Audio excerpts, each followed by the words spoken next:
ছেলে আমার কাতলা মাছের মাথা এনে আজ তোমাদের কাছে একটা পুরনো দিনের রান্না আনছি। মাছের মাথা দিয়ে ভাঙা চোরা শুক্তো। সেটা কি কি দিয়ে করব সেই সবজিগুলো আগে দেখে নাও। এই দেখো, ঝিঙে, বেগুন, আলু,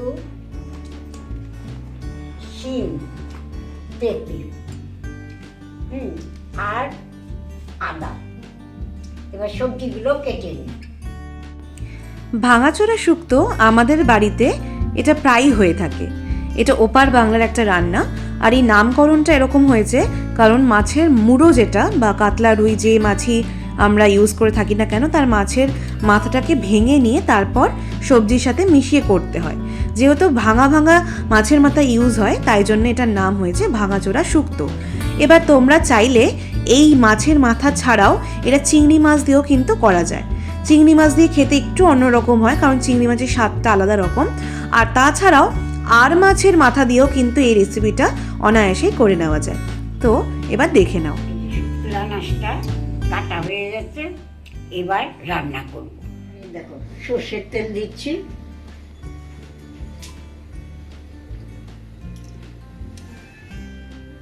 মাছের মাথাগুলো আগে ভেজে নিই। মাছের মাথাটা আগে ভেজে একটা জায়গায় তুলে রাখবো।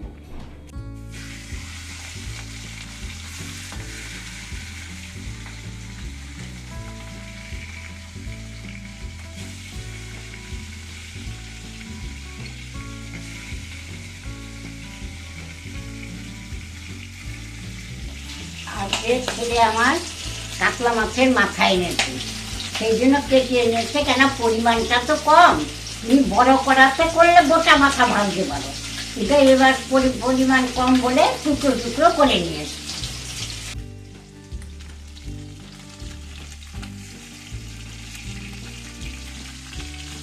এবার দেখো, এই যে লালচে করে ভেজে নিলাম মাথাটা।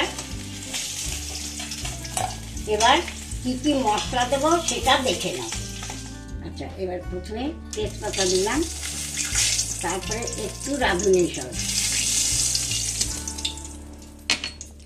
মেথি,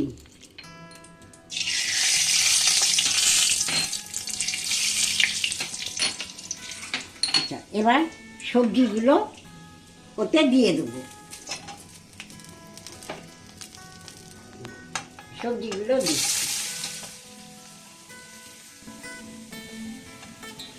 এই রান্নার মধ্যে শুক্তোতে যেটা সবচেয়ে ইম্পর্টেন্ট সেটা হলো ফোড়ন। তো ফোড়নের মধ্যে দেখতেই পেলে ঠাকুমা কী কী ইউজ করলো। প্রথমে দিল সামান্য মেথি, তেজপাতা এবং রাঁধুনি।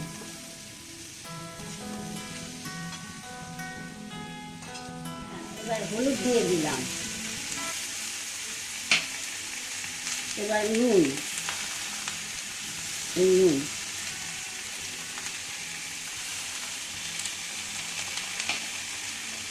এবার চিনি,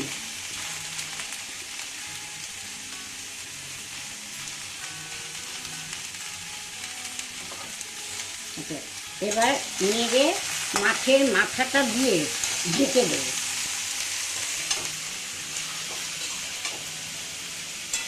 মাথাটা ভেজে রেখেছিলাম ওটা এবার দিয়ে দিচ্ছি।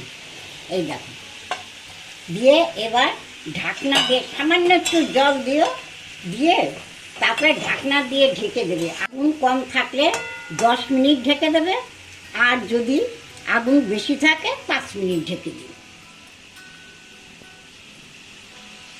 এবার ঢাকনাটা দিয়ে দিলাম, 10 মিনিট ঢেকে দিয়েছিলাম। এবার সবজিগুলো সব মিশে যাচ্ছে, এবার নেড়ে এবার কি দেব সেটা তোমাদের দেখাচ্ছি।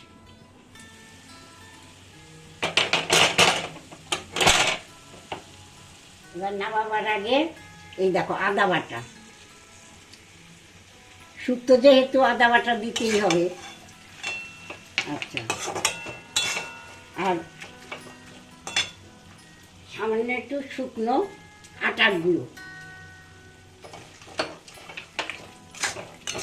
আদাটা পরে দিলাম, গন্ধটা ভালো থাকে আর একটু জলো ভাত থাকতে পারে, সামান্য ওই জন্য আটাটা দিলাম। আর নামাবার আগে একটু কাঁচা সর্ষে তেল ছড়িয়ে দিয়ে নামাবো।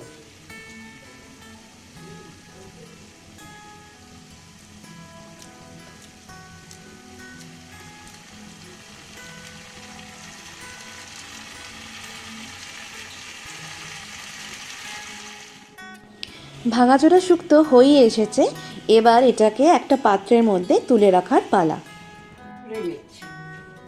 রেডি। আমাদের ভাঙাচোরা শুক্তো মাছের মাথা দিয়ে একদম রেডি হয়ে গেছে।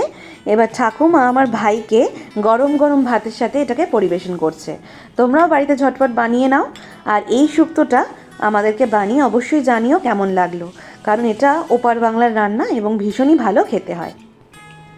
তোমরা অনেকেই রিকোয়েস্ট করছো ঠাকুমাকে দিয়ে পুরনো যে রেসিপিগুলো রয়েছে সেইগুলো তুলে ধরার। আমরাও তাই চেষ্টা করছি প্রায় প্রত্যেকটা এপিসোডেই ঠাকুমা যে সমস্ত রেসিপিতে এক্সপার্ট সেই রেসিপিগুলোকে তোমাদের সামনে তুলে ধরার। তো এটাও সেরকমই একটা রেসিপি যেটা হয়তো অনেকে আগে খেতে বা এখন বাড়িতে হয় না বা ভুলে গেছো রেসিপিটা, তারা এটা শিখে নাও কীভাবে বানাবে, কারণ এই সমস্ত রেসিপি ঠাকুমাদের হাতেই সেরা। যতই আমি বা মা রান্না করি না কেন, এরকম স্বাদ হবে না। তোমাদের এইভাবে আমরা পাশে চাইছি। আশা রাখছি আবার নতুন নতুন রেসিপি নিয়ে আসব। একটা করে নতুন রেসিপি আর একটা করে পুরোনো দিনকার রেসিপি তোমাদের সামনে তুলে ধরার চেষ্টা করব। তোমরা এভাবেই সাথে থেকো, পাশে থেকো।